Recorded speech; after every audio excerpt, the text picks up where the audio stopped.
បាទជំរាបសួរពុកម៉ែបងប្អូនជាសកម្មភាពជាងដែលគាត់កាត់ក្របទូហើយបងប្រុសមកពីព្រះវិហារគាត់ឲ្យធ្វើគាត់ខ្សែក5តម្លឹងហើយនឹងជាត្រាបងប្អូនណាមានដំណើរអារម្មណ៍ចង់ធ្វើជាខ្សែកឬក៏ជាត្រាឬក៏កង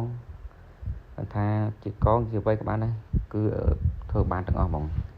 ហើយសាច់វាក្រហមដូចប៊ីអញ្ចឹងជាងកំពុងពុតធ្វើខ្សែគេដីផ្អោប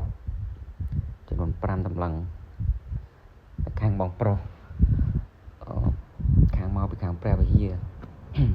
ក៏បានឲ្យបងប្អូនធ្វើហើយខ្សែកចំនួន5តម្លឹងបាទធ្វើគាត់ហើយបងនេះស្អាតគឺក្រុមមេជាងគាត់ក្រុមមេឲ្យស្អាត